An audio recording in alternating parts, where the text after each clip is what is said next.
Hello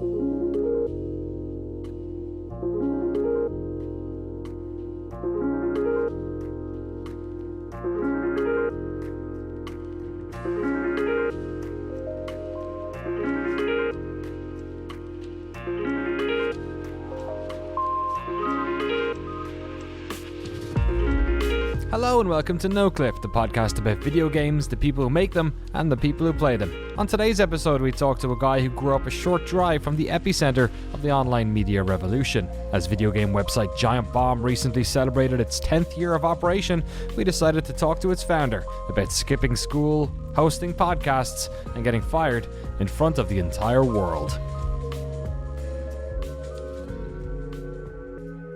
Jeff Gerstmann is a name you either know or don't, depending on whether or not you care about the world of games coverage. Outside of the world of games, Jeff is a husband, son, and a grown-up local kid in Petaluma, a city in Northern California that sits on the outskirts of what many would consider a reasonable commute to San Francisco. There he grew up with his mom and dad, who operated a tire shop, a small-town kid with a small-town life who loved rap, skateboards, and video games. But inside of the world of games, Jeff is larger than life. He's part of a dwindling older generation of journalists who were there when the magazines died and the world of internet reporting exploded. He's led the charge on finding new ways to talk about games, be it on video, podcasts, or late-night E3 live shows. And crucially, his surname became a rallying cry for media ethics when he fell victim to one of the most lamentable acts of brand self-destruction of the digital age. Much of Jeff's story lives in the gaming zeitgeist. Before I met him, I thought I knew most of it. You see, to me, Jeff was a hero. He had figured it all out. Growing up in Ireland years before Twitch or even YouTube had started, I'd watch him host shows broadcast live from the GameSpot offices in San Francisco. His job was talking about games, and he knew more about games than anyone I'd ever seen trying to do it on television. His job became a North Star that I'd spend years following, and when I'd eventually find myself working in the very same building those shows were filmed in, sitting at a desk a short walk from his, I slowly began to get a deeper understanding of Jeffrey Michael Gerstmann. Equal parts a quiet, contemplative person and a troublemaker, now responsible for keeping order. I recently sat down with Jeff to talk about the 10-year anniversary of his career's second act, the video game website GiantBomb.com. But the story of Giant Bomb and the story of Jeff Gerstmann are intertwined. So, to tell you how Giant Bomb was founded, we have to go back to a small town in Northern California, to the kid of the folks who ran the tire shop in sunny, quiet, suburban Petaluma. The first video game console I owned, it was the Fairchild Channel F, which was it kind of came out around the same time, same window as the Atari 2600, but it had a few more educational games. So I think that tipped my parents in the favor of getting that thing. I had this terrible plunger controller there was like a decent bowling game, but it just immediately failed. I had relatives who had an Atari 2600 and would kind of covet that thing, and eventually they gave it to me when the video game industry kind of crashed. But we got into computers not long after that. I got an Atari 400, and that was really the first like proper, like, hey, this is a somewhat successful platform with like stuff coming out that mattered. And so I mostly started on a computer. What was the impetus for your parents getting it? Were they interested in technology at all, or were you crying for it, or what was the story there? You know, my dad played some video games certainly over the years, but I think that was largely because that's what I was interested in. You know, we were going to arcades a lot. And, on the weekends, we would go out. There was an arcade in town called Dodge City, and we would go to Dodge City. You know, my mom went once or twice. You know, this was like the height of Pac-Man fever. So, like, I would be there. My dad would be there. We'd be playing games. And there would just be this huge line almost out the door of people waiting to play Pac-Man or Ms. Pac-Man, you know, and it was weird, you know, because it was just another game. Like, to me, it was just like, all right, well, yeah, I don't know, Pac-Man's over there, and it is what it is, and I'm over here playing Galaxian or Vanguard or, you know, whatever the heck else. I don't really remember talking to too many people about video games. This was, you know, this would have been, God, you know, 82-ish, you know, like early to mid 80s, really, you know, and you know, I was going to elementary school then, and you know, there were like one or two other kids I knew that had computers, but most kids didn't. And, you know, they weren't really into video games per se, or if they were, they weren't really letting on. So there was one kid I knew that had a TRS-80, and so I'd go over to his place. and play like Parsac and some other stuff like that. There was a kid near the tire shop that my parents ran that had a VIC-20, and I could go over there and play like Radar Rat Race and some other stuff too. So I guess, like, what did you want to be when you grew up? When you were like a middle schooler, like obviously games journalism wasn't a target you could exactly aim for. So what were you thinking about your future when you were in like middle school, high school? When I was in high school, we saw a posting. So LucasArts was, relatively local. They were in Marin County, and this would have been like 1990, 1991, somewhere around there. And they were looking for testers. And I remember applying for it, but like I was 15. So, like it was logistically, it would have been impossible for me to even do that job because I couldn't even drive a car yet. And it was, 20-ish miles away. But also, like, I remember writing, like, they wanted a resume. I wrote an essay. It was like, you should give me this job. It was real dumb. I mean, whatever, in retrospect, I was like, that is not a way to get a job. Also ridiculous to assume that would have even been possible at 15. But yeah, that was the first time I ever really thought about working in video games. I would have been like 14 or 15. So how did it actually come to pass then? What was your first gig in the industry, and how did you end up getting it? Well, so I started going to trade shows. I met a guy named Glenn Rubenstein, who was a year younger than I was, and we went to the same school. We went to the same high school, and Glenn was writing video game reviews for the local Petaluma newspaper. And also I think he had a column in the San Francisco Examiner, which was a newspaper. And so he would, there would be articles about like this youthful guy, writing game reviews. Look at this guy, it was like kind of a story or whatever. So we became friends. And then he kind of said like, hey, I'm going to CES. Do you want to come with me? And I was like, yeah, I would love to go see video games. This is, I'm 16 at this point. He's 15. Wow. Okay. It's in Vegas, right? It's in Vegas also. Yes. He's like, hey, do you want to come to Las Vegas? I'm like, so I pitched it to my parents and I said like, hey, this thing's going on. I'd really like to go do it. And they said yes for whatever reason. They said yes. And so me and Glenn set out to go. He had been to one before. He had been to CES. I think the previous CES in Chicago, I think might have been his first. And so I went with him to that, and just like I bought myself like a blazer and put it on and went to this trade show and went around and played video games and tried to play blackjack wearing a blazer because I, looked like maybe I was of age. And that's where we went, Ryan McDonald. We needed, honestly, I think we just needed more people to help pay for the hotel room or something like that. And Ryan was doing something similar. He was writing about video games for a Healdsburg newspaper, which is about 40 miles north of Petaluma, where I'm now, which for people who don't know, Petaluma is about 40 miles north of San Francisco. So, the Healdsburg is getting pretty far out there. And we met Ryan at the local mall. He seemed like an okay guy, and we're like, yeah, you want to let's go to Las Vegas. And so I, kind of started just going to trade shows. We all met the guys from Game Informer pretty early on, Andy McNamara and Paul and some of the early other reviewers that were there at the time, Elizabeth Olsen and people like that. And we knew some people that were doing PR for video games at the time and stuff like that. So we just kind of started meeting people and getting around. So that led to Glenn ended up. So Glenn actually got me my first couple of jobs afterwards. We started going to the trade shows. We were doing a local public access show that was not about video games. It wasn't about much of anything really. And basically like barely getting by in high school because we were just doing all this other stuff and not wanting to go to school very much. And so he ended up getting in at a magazine. They were starting up a magazine. They were originally going to call it Blast. They were going to call it Blast. And it was going to be this like lifestyle magazine funded by the CEO of Creative Labs. So the Sound Blaster people were starting basically funding a magazine. And so I spent a year commuting to Berkeley, working for this magazine right after I got out of high school. So that would have been like 1994. I was 19, commuting to Berkeley, working for a magazine. having no idea what I was doing. And, we were covering Doom, and we were covering what are some fun things you could do with your Creative Labs branded sound card, and stuff like that. That place lasted a little under a year before it folded. We made it about 3 issues. I think there was a 4th that was almost done. And then I was out of there and had no idea what to do next. I was 19 and jaded and like burned by how that job went, and angry at everything. Yeah. Had you dropped out of high school? Had you just sort of finished it and left it off? Or were you thinking about college? Or were you thinking, oh, shit, do I jump to another journalism gig? What was your headspace there?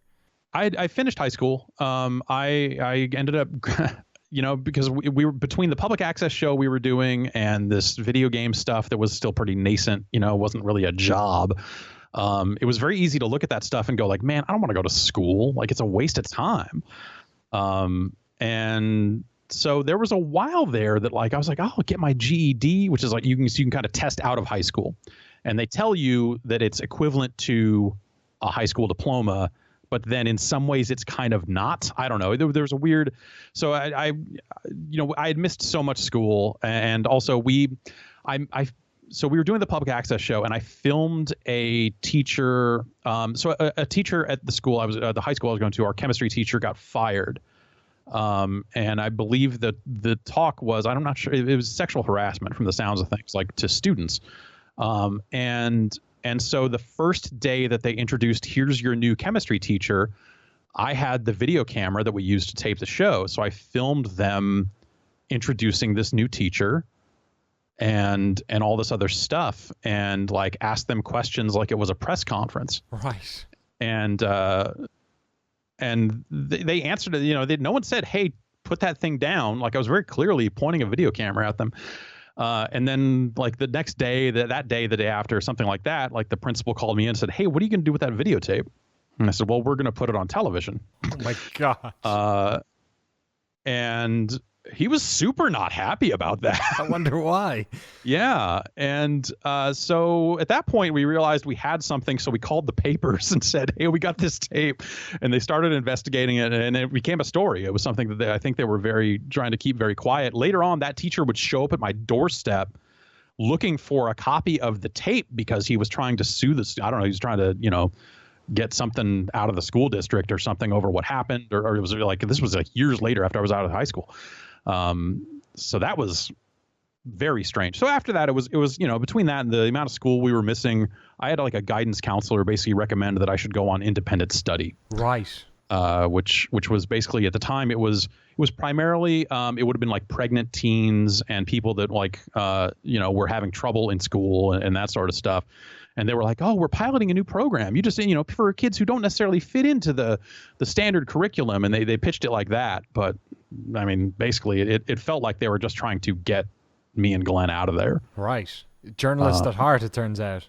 I guess. I don't know. And so that led to that led to me getting much higher grades and stuff because I was able to just kind of like crank through stuff really quickly. I graduated early because I just finished the work. So I graduated like 2 weeks early, not like not hugely early.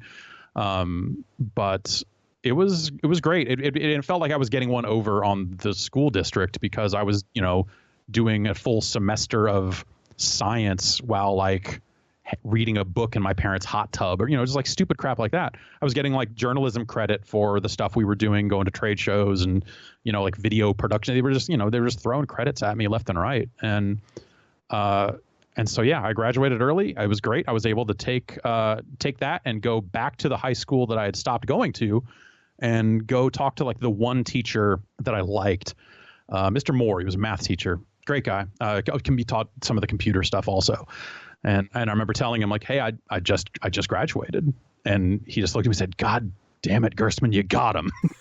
Like he was he seemed like dismayed that I had managed to get one over on the system somehow, but he couldn't help it. Yeah, that felt pretty good.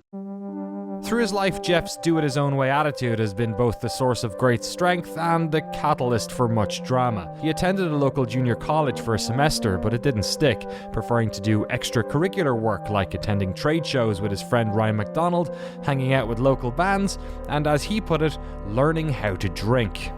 Around this time, Glenn, who had gotten in the job at the magazine years earlier, started working for a new website in San Francisco's Richmond district, just a few blocks from the servers of archive.org.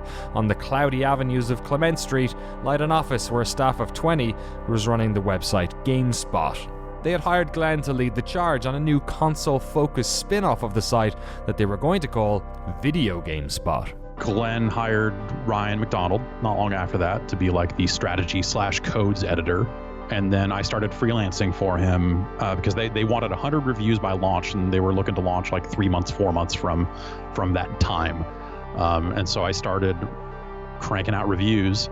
And the way I always heard it was that I was turning reviews around really quickly and really clean copy. And so Vince Brody kind of said like, hey, bring this guy in and let's see.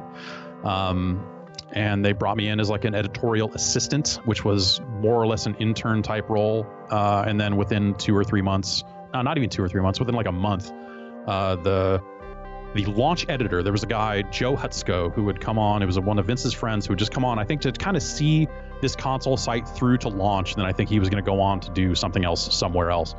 And I was working late one night, and Joe Hutsko walked by and saw me there, and he's like, well, you're still here. What are you doing? I was like, this work has to get done. And then like the next day I had an offer letter for a full-time job at that point.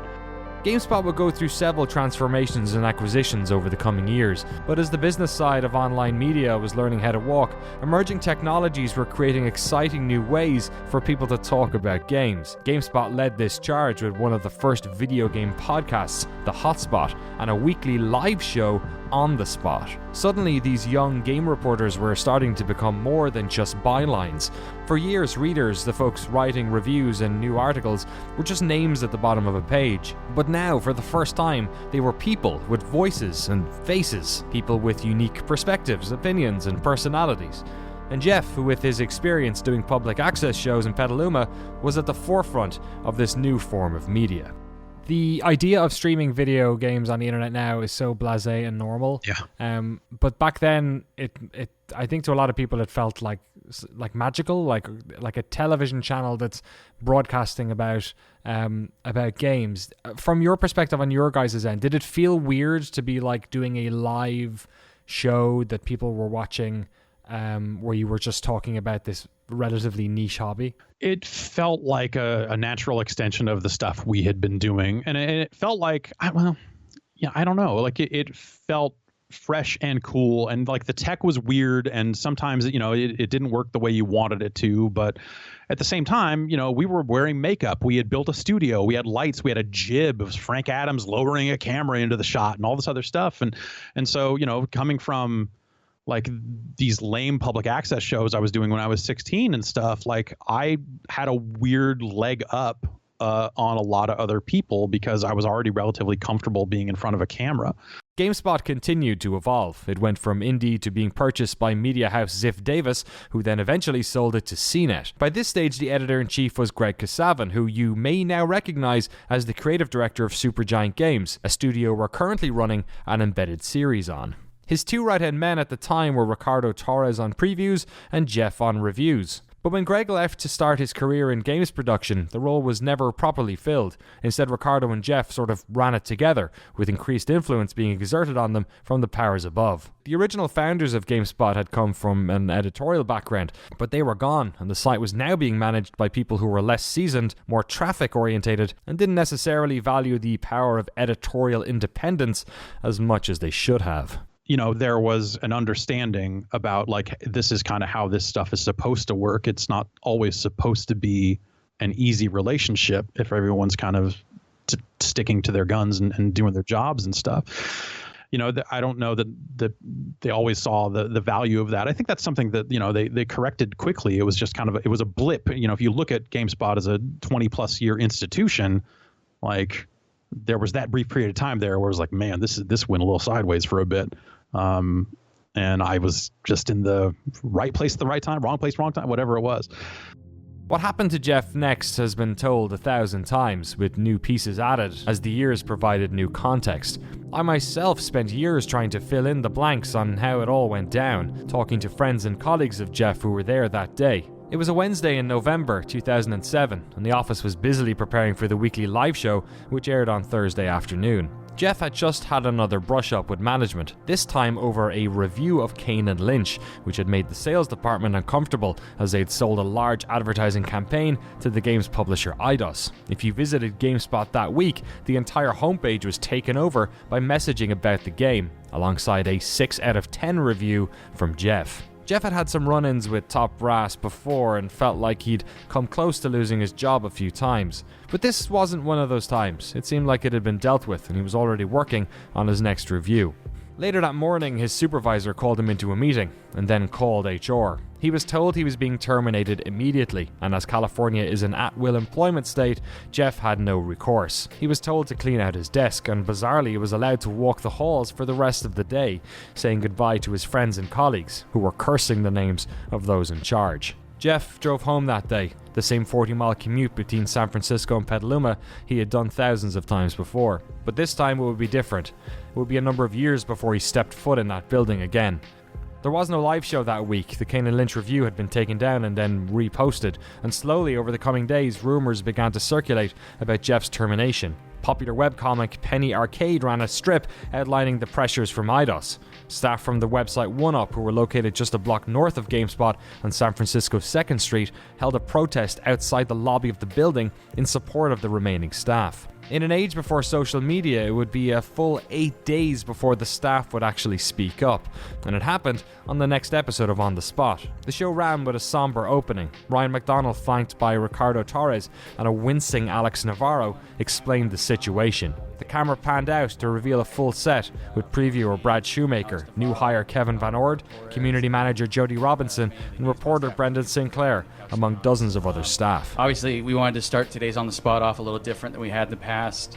The recent events and what happened last week in regards to our longtime friend and colleague, Jeff Gerstmann, being dismissed. It's been really hard on us, and the response obviously has been tremendously immense, and it's been on both sides. It's been, it's nice to see that everybody speaks up, and it's been kind of pulling for us. On the other hand, it's been hard, obviously, seeing, GameSpot sucks written 100,000 times in forums and stuff. So, obviously, we wanted to address this and talk to you guys today. Jeff was a personal friend to pretty much everybody, so it was really, really hard that it happened the way it did. But yeah, we really wanted to say that we love and miss Jeff and give him, honestly, the proper send-off that he deserves. So that's what today's show is all about. And obviously, you can see it's hard for me personally. For Jeff, things were equally as bizarre. Tech blogs like Valleywag were running stories about the state of the site, which were clearly sourced from somebody inside of GameSpot. The LA Times ran a story about the firing, and Jeff's mother received a phone call from a newspaper in Norway looking for a quote. It was 3 a.m. when the phone rang. Some of it was just like, some of the people I talked to were very looking for more dirt. They were expecting me to get on the phone and be like, oh, well, here's where the rest of the bodies are buried. I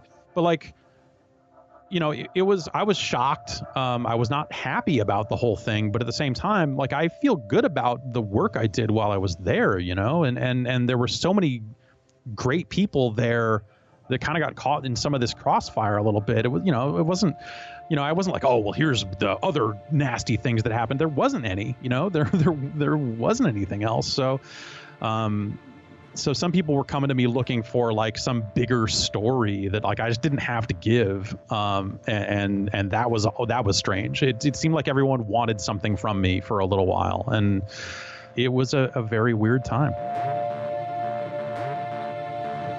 And so at that point, it was because I was not an editor-in-chief in title, but we were running an editorial team. And so there aren't a lot of jobs out there at that level. It wasn't like I could walk into IGN or 1UP or, there weren't, I don't even know who else was even out there at that point. It wasn't like I could walk into those places and say, yes, make me your editor-in-chief. They already have people in those roles. It wasn't, it wasn't really a viable thing. So at that point, I was like, well, kind of need to maybe start something new. the weekend after everything went down, or it might have been it was like the Friday after, or maybe it was a full week afterwards. A bunch of people that I used to work with came up here to my place, and we just hung out, like kind of impromptu, just have a bunch of drinks, play some Rock Band, and that sort of thing. And Dave Snyder came by. Ryan Davis invited Dave over, and Dave was working on his stuff. You know, they had a car. I think Boompa was still up. They had a car website. You know, they were running Comic Vine. They were building Political Base, which was another kind of wiki-focused site for like political donations in the run-up to that election. There, this was November 2007, and so they were starting a new company and looking to build. They were building websites. And I was like, oh, that's cool. Awesome. And, nothing really came of it for a little bit. And so I went and did a show on Revision 3. So I drove into San Francisco, did that show. And then on the way back as I was finishing up that show, I got a call from Dave. And he said, hey, you should come by the office in Sausalito and just come by. I was like, all right, cool. And so on my way back from there, I stopped off at the office in Sausalito and looked at Comic Vine, the other stuff they were doing, and we sat in a room and ate sandwiches, and I had more or less committed to them right there. It was kind of like, oh, well, think about it, and they were very much like, hey, why don't you just take a month and get your head together, like take an actual break, because this is so crazy, and then let us know what you want to do. And so we kind of started building the website not too long after that. Over the coming weeks, several of Jeff's friends would leave GameSpot. Some were burned out from games coverage, this latest spell just being the straw that broke the camel's back. But others were leaving to work with Jeff. Fellow Sonoma County local Ryan Davis was the first. The two of them set up a blog and then started to run a podcast, which they hurriedly titled Arrow Pointing Down. So every single person at the company that we were that I was now a part of were people that had worked at that old company. And so we did not want to give the appearance of people getting poached out of there. And I don't know if there was an actual non-compete with some of the people in the building or anything that would have prevented them from doing this stuff. But all of it had to be kind of quiet. And so it couldn't be something as simple as hey, we want to hire you over here. It had to be well, if you were no longer working and you needed a place to work, we do have some opening. It was very, very much that sort of thing. But I knew pretty immediately, looking at it and going okay, we want a team of about this size. And I knew that Alex would not be available. Alex Navarro I knew that he was not looking to do this sort of work at that time. He was, I think already thinking about Harmonix. He ended up doing public relations for Harmonix for a brief period of time. I pretty much had a whiteboard, I knew in my head that at that point, it was okay, this is me, it's Ryan, it's Brad, it's Vinny. Which is not how you're supposed to hire people. So be oh, well, what are the positions that we're looking to fill and all this other stuff. And, but knowing what we were looking to build and we needed to be a tight team, who are the people that are going to be impactful in those roles. I was okay, Brad has a lot of experience in previews. He is a person that I know, he knows a ton of people around the game industry. I'd worked reviews. And so on the review side of things, we didn't talk to companies all that often. Brad had that in his role. So, he left. He left and had other, he had other things that he maybe was thinking about doing. It wasn't it was not a clandestine, he left specifically to, it was okay, well, he's out and we're going to figure this out. And then we needed someone to do video, and we had been working with Vinny for a while, and Vinny was fantastic. And I was okay, Vinny's really funny. This seems like a good fit for him. And so we kind of went about it that way. It felt like night and day in a lot of ways, but very similar in others, because we were able to sit down for the first time, for me, the first time ever. I never thought I would have the opportunity to build something like this. I was always very respectful and very envious of Vince Brody as the editorial lead of the founder of GameSpot and stuff. Man, he took a chance and built this thing and built it from the ground up, and look at it. It's this huge this monument. It's lasted so long. and I never thought I would have an opportunity like that in my career. It just never seemed like it was in the cards. And so being forced into it was exciting, because it let me sit down and be like, okay, what do we actually want to do? What do we think is actually the best way to cover games with a small team in this day and age? You know, when we started in 96 on Video Game Spot, you know, like the videos had to be very low frame rate and very short because, you know, no one could download them. And, you know, it was like we were doing minute-long video clips of gameplay, and that was revolutionary at the time. You know, you had to install the real video player and all the, you know, all this other stuff. And, you know, here we were on the cusp of like, actually, we can kind of live stream, like, you know, the services to do it easily weren't in place. You still had to host it yourself, and that got very expensive and all that. And then YouTube wasn't really there in the way that they are now. YouTube existed, but it was, you know, I don't think you could put up videos that were longer than 5 or 10 minutes at the time. And it just was not a viable place for that at the time. And so, you know, we had to kind of sit down and say like, well, with the technology we have available, what can we do? And we wanted to be a podcast. You know, the podcast, the Hotspot, was one of the most fun things I had doing in my entire time at GameSpot. And we knew right out of the gate that we wanted to have a podcast be the kind of one of the main things. And then from there, it's like, okay, well, you know, it's like, do we want to write news? Or like, not really. Like, well, none of us are really news writers per se. It's like, well, we need to be able to capture video of games and put it on the internet, and we need to be able to talk alongside it or something like that, whether we're cutting it together or doing it, you know, kind of on the fly. And so Mike Tatum, who was the head of biz dev for the company, just went out to the Apple store and came back with the biggest ass Mac Pro he could have gotten at the time and set it in the room with me and Ryan. And we looked at it and we're like, neither of us know how to use any of this shit. And we messed around with it long enough to figure out eventually we could capture some footage. We were like, okay, we figured out, I think the game we captured footage of was Hot Shots Golf for the PlayStation 3. We're like, okay, with this, we captured this footage. Now what do we do with it? And we hadn't answered that question yet because there was no website to put it on or anything like that. And so those early silly days of just like putting that stuff together, like we didn't really know exactly what we wanted to do. It was just a matter. It was very freeing in a way to be able to sit down and be like, okay, here are the things that we liked doing before. Let's try to keep doing that. And then the rest is up in the air. Like, you know, for a long time there, we weren't even necessarily sold on the idea of just covering video games. You know, it was always meant to be bigger than that. You know, we were going to cover music, we were going to cover movies, you know, like all this other stuff. But at the end of the day, you know, old habits die hard. It was very easy for us to cover video games compared to like calling music PR people out of the blue and being like, hey, we want to interview this music, you know, this artist that's coming to town. Can you set it? You know, we stuck with what we knew and kind of just mainly covered video games and, you know, flavors of Gatorade. It was the original mandate for GameSpot was we want to create a site that we ourselves would use. And I approached it that way and said like, well, what kind of game coverage do I actually care about? And a lot of the preview related stuff at the time was just not, you know, it was a lot of like carved up little parts of a game. Like, we're going to give you assets on these 3 new guns and this two new trees. And it was like, here's the rims and tires of Grand Theft Auto San Andreas. You know, outlets used to compete for the exclusive rights to run stuff like that.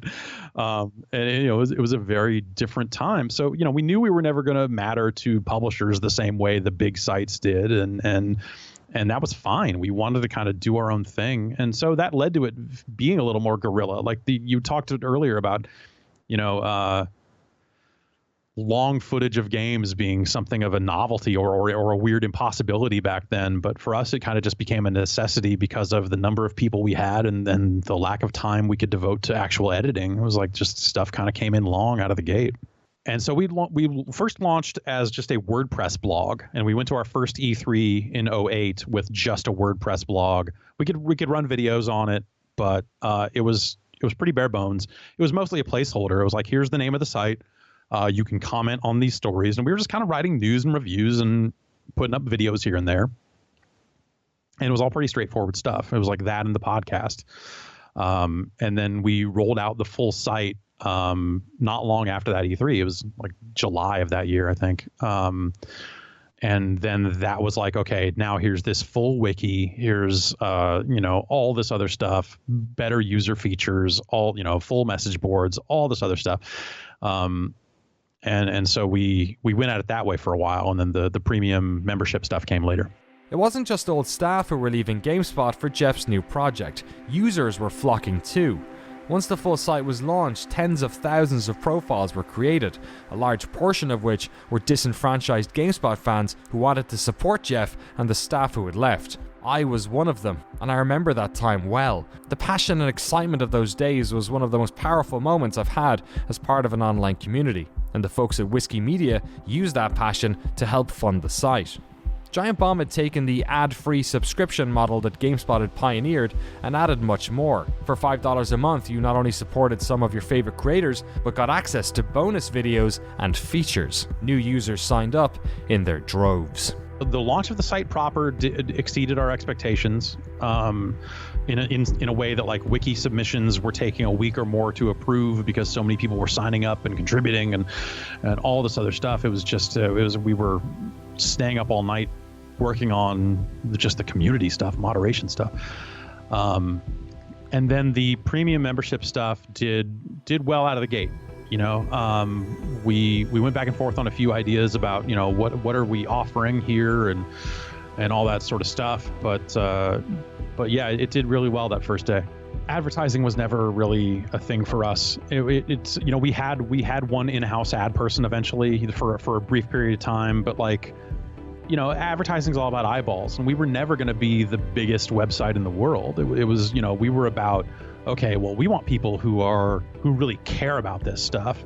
And so, in advertising, you're trying to make a case for just like, oh no, this is a smaller audience, but they're smarter and they spend more money. And, you have to at some point you have to go out and educate, brands and say like, here's why you want to advertise here instead of there, or like spend your money with us because our people are smarter or this and that. And, at the end of the day, advertisers just want eyeballs. So like you can go in and pitch that story all you want. It's just not how the advertising model typically works. So we had a few things where like, we had some sponsored achievements on the site, and there was a live stream. I was actually against it, but they did a live stream for NCSF SUV SD, I think is the ordering of that, an Adult Swim show that Paul Shearer was on. It's actually, I thought it was pretty funny. They did a live stream, like live watch along with it. And so we were doing a few things like that were innovative at the time, I guess. And so you would have people who understood like, hey, the internet is changing. It's not necessarily about just raw eyeballs. We want to find people who are more engaged with a thing. And, this was kind of like the nascent form of like the influencer type stuff about like figuring out like who are these people we can get that have sway with their audiences and so on and so forth. But us being an editorial operation, we could never really go fully into that world. So the stuff that I would be comfortable doing in those spaces was, we ended up shooting down a lot of stuff, probably more stuff than we signed, because it was like, no, I don't think we can do that. So the advertising stuff was never really going to be for us. And for those reasons, it just, the advertising market just wasn't really compatible with our size and our scope, but also, just kind of our mentality and where we were at with stuff. So we wanted to try to find something different. And again, that was another Dave Snyder. Like Dave was kind of the main first proponent about like, no, people will pay for good stuff on the internet. I know it. And I think I was a little more like, I don't know, man, people like to pirate stuff. But he's like, no, this'll like, he won me over pretty fast. And we went through with it. We went on with it. Giant Bomb has been running for a decade, and in that time the site has evolved to keep up with the changing desires of its audience. But there are a few shows that have lasted the test of time. Their weekly podcast, the Giant Bombcast, has had over 570 episodes. and is one of the most popular video game podcasts in the world. And their Quick Look series predated the creation of Let's Plays, still exists today. I asked Jeff to tell me what some of his favourites are. He made mention of their live E3 internet show, and eventually making the podcast profitable as some of his proudest achievements. As shows have come and gone, so too have staff. Just like GameSpot created a platform for Jeff to make a name for himself, Giant Bomb has become an incubator of talent all to itself. As the sort of captain of the ship as well, what does it feel like to be responsible for kind of what Giant Bomb has become in terms of its as an incubator for talent, right? You've had people come through the doors and leave out the other side to go on to wonderful careers as well. Do you take a pride in that, especially considering, you know, how you seem to have a reverence for the people who gave you opportunities in your early career? It's cool. I don't always think about it. Like, I don't know. I look at it and go like, did I do anything for anyone? I don't know. I'm just here. I don't know. I just do my thing. And I don't know that I used to take it really personally back in the GameSpot days when anyone would leave.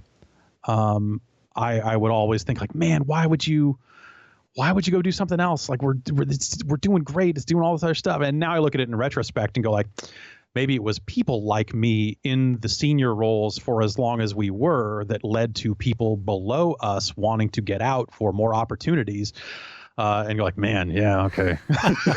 Yeah. But yeah, I used to take it really personally because I just, you know, it was great to just, there were times when, you know, like, man, this is the best team I've ever worked with. This is great. Oh, wait, 3 people are leaving over the course of 6 months. What's going on? And, you know, the people that left in the run up to me leaving, at the time, I was really bummed out. In retrospect, I was like, oh, yeah, okay, I get it. And, you know, things change and people change and they want something else out of their careers and they want to take on new challenges and all that sort of stuff. And I think that's great. At the same time, like I miss the people that have moved on, you know, like there was a time there that there were, you know, we were starting to have conversations. It's like, no, we need to move Danny O'Dwyer over to Giant Bomb. Like we have this should happen. And then he went out and found fame and fortune on his own without us. And I was like, well, shit, let that one slip away, I guess. There will always be a part of me in my professional sort of hindsight that will always... I remember that when you mentioned that to me at a certain point, can't remember, was it when I had already handed in my notice, or I think it was probably a little bit before maybe, where like that is like the ultimate dream come true. The ultimate dream come true. But now I have a new dream come true, which is that I get to just pop into the office and review European sports games, you know, twice a year or whatever. Right. Yeah. I mean, I have a code for FIFA that I don't know what to do with, so might be calling you for that one. But yeah, you know, it's stuff like that. Like it's great seeing people out there doing their thing. And the thing I've tried to be better at this time around that I was terrible at back in the GameSpot days is try to keep in touch with people on a regular basis. Like it can be so easy just to put your head down and be like, I'm surrounded by these people. These are the people I see every day. These are the only people I talk to because I don't have time for anything else. Discord has actually been really useful at that, honestly. Like, hey, let's keep in touch with friends and try to maintain these friendships and stuff like that. So yeah, you know, like it's great being in regular contact with, you know, people like Patrick and Austin Walker and stuff like that. Giant Bomb lived under the Whiskey Media banner for 4 years, but the media startup was struggling to grow at a rate required by the landscape of Bay Area investors, and so the decision was made to fold the company, to sell its assets to suitable suitors. What happened next seemed impossible to anybody watching from the stands. It was the process of us selling the company was strange, you know, for a lot of the reasons you would expect. But you know, like I think the thing that happened, you know, like every startup that sells or fails or anything always likes to say, we were just too early. Right. We had the best ideas too early. But you know, like in some cases, if we were a year later or something like that, and you know, YouTube had been more viable for longer form videos, like who knows what would have happened?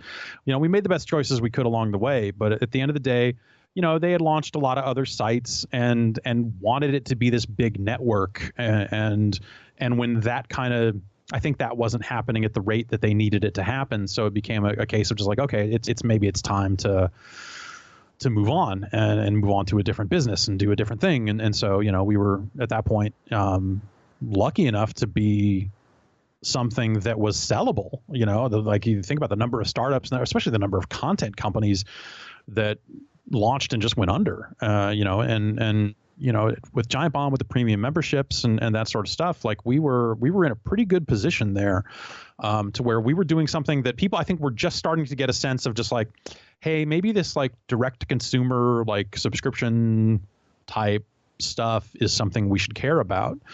And so it was something that, that people were starting to wake up to and be like, hey, maybe we want some kind of back pocket plan in case this advertising thing doesn't always work the way it works now.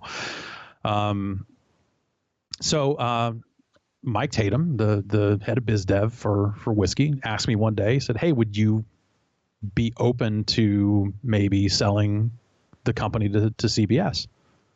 And I just laughed. And I was like, yes, of course, absolutely. Go have those conversations. That's the craziest thing anyone's ever said to me. Absolutely. Yeah, of course.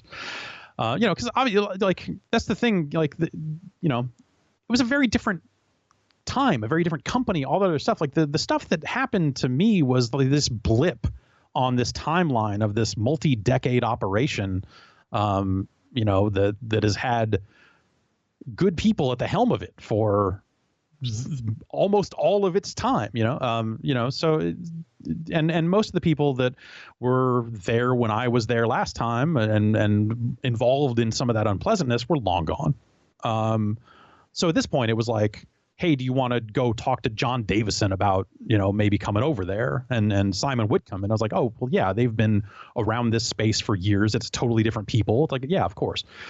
And there were other people that were interested. The company that ended up buying Tested was, like lightly interested, but not in a way that sounded all that exciting to me. And so, yeah, I had lunch with John and Simon, and this would have been, it was around the holidays. I guess it was I don't remember the exact year anymore. It all runs together, man. But it was the holidays. It was like right after Christmas. We went into Christmas break knowing that it was likely that the company was going to be sold early the following year, and that the GameSpot team was interested. Was kind of like what I went into the holidays knowing. And so I met with them and we just kind of talked it out, and like they had a good head on their shoulders, and we were, like fairly attractive, I guess, in the sense that we had our own revenue. It wasn't like we were coming in and like, okay, you got to bolt us to a sales team, you got to bolt us to this, because otherwise we're going to be losing money overnight. We were coming in doing pretty well in the grand scheme of things. So yeah, I wasn't in all the negotiations and meetings and all the back and forth for that sort of stuff, but yeah, it was a exciting, weird time because we knew it was happening, but we couldn't say it was happening. And rumors started getting out there a little bit, and there's just a lot of. It was a very strange time. It was so hectic. My dad went into the hospital as we were packing up the office, right, to get everything out, and we were entering this quiet period where we wouldn't even have an office, and we couldn't even say why, which was so unlike everything we had done with our community and all this other stuff. It was like, here's the thing where we are forced to not talk about this deal or not act like anything is weird, but we also are not in an office. It's hard to generate content when you're not in the studio. And there was just so much going on around that time. It was bizarre. I came out of it feeling like we did pretty good. For someone who came into that situation with little more than his good name, I feel like I came out of it better, personally better, better at my job, better at more types of things, better at running a little bit more respect for what it takes to run a business, but also knowing when to sacrifice the business needs for editorial interests and, like that sort of stuff. Like I was able to grasp more pieces of the puzzle, I guess. And so, yeah, we came back in, and it was fun because I had set up Giancarlo Veronini, I set him up real good, where I saw him at an event the week before the deal was getting announced, and I think my exact words were, "Hey, I'll see you next week."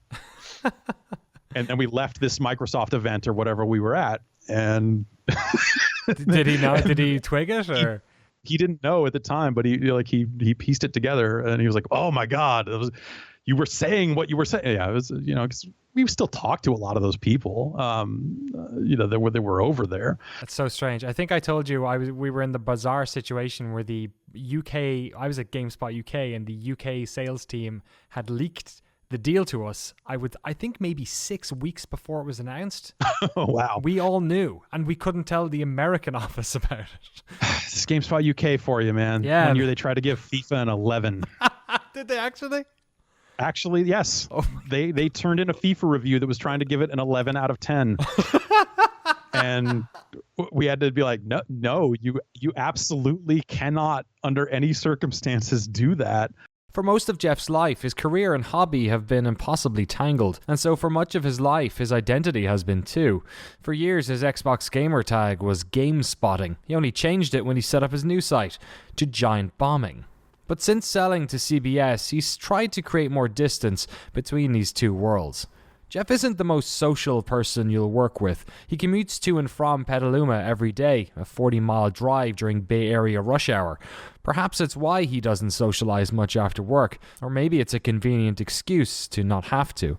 At his desk, he sits with headphones on, usually working on something. When he talks to you, he speaks openly and honestly. When he doesn't want to talk, he doesn't. He's always struck me as a person whose gears are always turning, thinking about the work, half enjoying it and half burdened by the weight of it all. He's tried to get better at delegating responsibility, but in many ways Giant Bomb is his child, and he feels he needs to be in the room when decisions about it are being made. For me, that's the struggle. Like my personal struggle is like the time management aspect of it, and like keeping everything going, because before I had other things going on in my life, you could throw as much waking time as you could at a thing. And also we owned the company. So it was a sick cycle where in the back of your head, you could always say like, well, I need to work until 3 a.m. because this could be the video that puts us over the edge and turns this thing into an even bigger thing.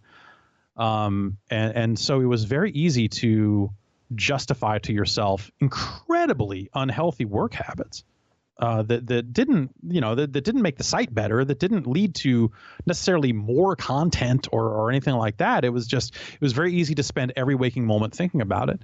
And now I don't. And at first that made me feel guilty.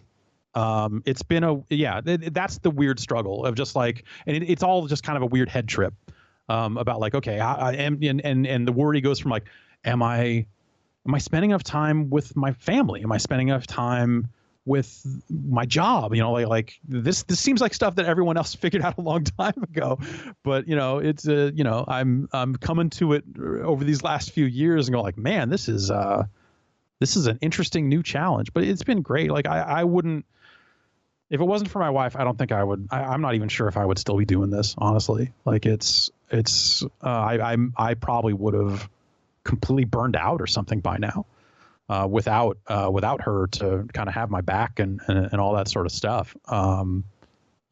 She's been great. She's the best thing that ever happened to me. Totally. Trying to create a distance between life and work you're passionate about can often be a struggle, but it was impossible for the staff of Giant Bomb to do so in the summer of 2013. This July will mark the 6th year since the tragic passing of their friend and colleague Ryan Davis, and in recent months it's been on Jeff's mind a lot more. Last year, the site launched a 24-hour live stream that plays videos from throughout the 10-year archive of Giant Bomb, and users often vote for videos that Ryan is featured in. So Jeff is confronted with the memory of their friendship a lot more these days. Going back to those videos and stuff, like, the relationship that Ryan and I had was very complicated and changed a lot over the years because, we were close friends. We were in a band. We were inseparable.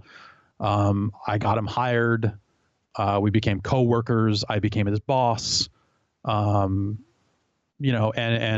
so the relationship changed along the way too. So, Yeah, I don't know. When I think about Ryan, I think about the days before we were working together primarily. Those are my Ryan memories usually. The videos, the stuff we did along the way, like, yeah, we did some really cool shit. And I like a lot of it just fine. But me personally, I think about the stuff prior to when Ryan was answering phones for AT&T Internet at 3 a.m. When people couldn't get into their email. That's the Ryan I think of. The Ryan that was living with 3 other guys in this tiny ass place, and we'd just go hang out, and he wasn't 21 yet, so I was indispensable. And like that sort of stuff. That's the stuff I think about when I think about Ryan.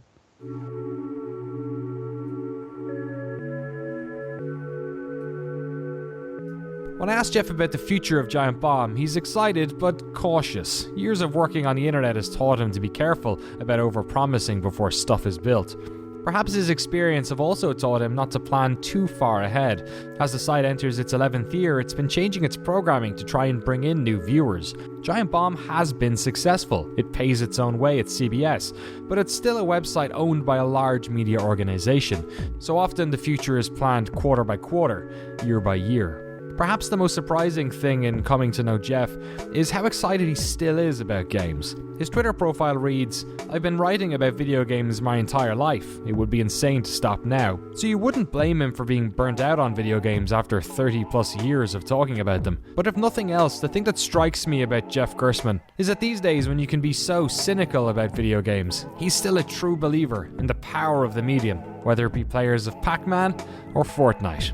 I think games are only going to continue to get more popular. If you look at what we're seeing with something like Fortnite right now, like it's having a moment that, it's that Minecraft had before it. It's huge. It's bigger than a Five Nights at Freddy's. It's bigger than it's crazy. But like I'm just trying to think about like games that have like penetrated the mainstream in a huge way. Like what we're seeing with Fortnite right now feels almost unprecedented. Like it's Pac-Man-esque.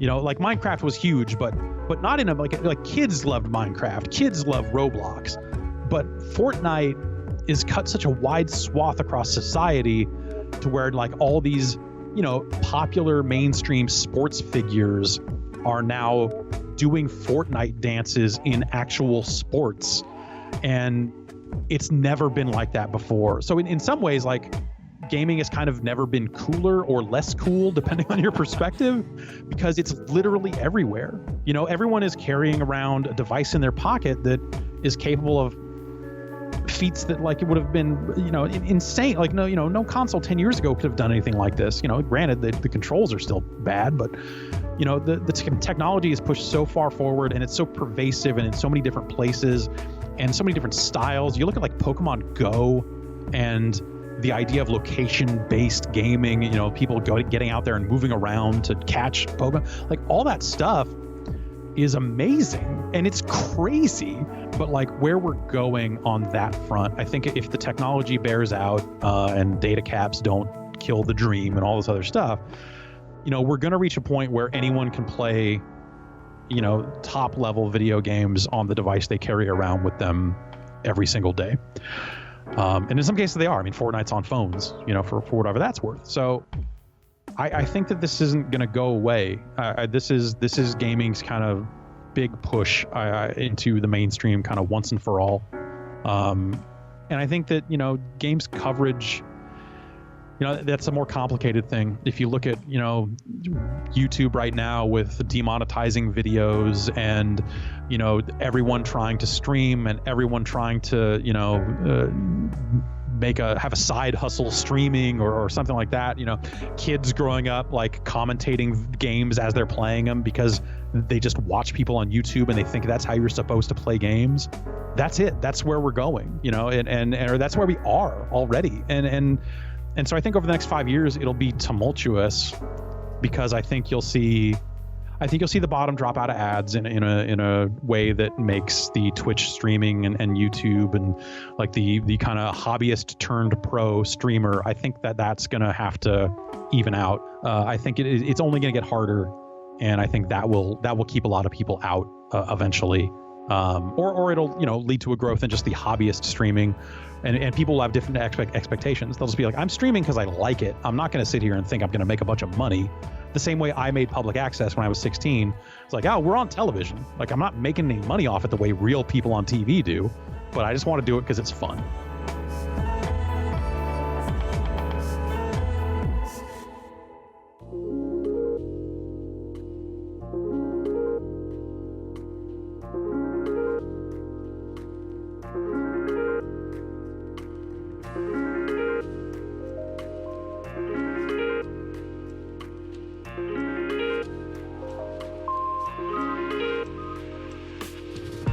Thank you so much for listening to this episode of the Noclip podcast. Sorry it took so long to get this one out. It was quite a long story, and it's also kind of an impossible story to tell in its entirety. So I had to pick my battles and figure out a narrative that kind of worked. I hope you enjoyed it, and I hope it was a nice piece to celebrate a website that means a lot to me, and I'm sure a lot to you as well. Now for the housekeeping. If you want to follow us on Twitter, we are at Noclip Video. I am at Danny O'Dwyer. We have r/Noclip if you're interested in getting on board and talking on Reddit. And of course, if you're a patron, keep up to date on all the Patreon posts. Podcasts are available on iTunes, Spotify, Stitcher, Google Play, and loads of other places anywhere podcasts are sold, basically. We also have a YouTube channel where you can watch the podcast. That's youtube.com/Noclip podcast. If you didn't know, we also make documentaries about video games. Those are available for free with no advertising at youtube.com/Noclip video. Patrons get this show early for $5 a month. If you're interested in supporting our work, please head over to patreon.com/Noclip. And that's the podcast for another episode. We are actually at the Game Developers Conference in San Francisco right now, recording bunches of interviews, which will be going up on the channel in the next couple of weeks. But we'll be back with another podcast in the not too distant future, so make sure you hit that subscribe. We've never actually asked people to rate it, so if you're listening now and you're still listening at the end of this podcast, hey, why not rate us? Thank you so much for listening. We'll see you next time.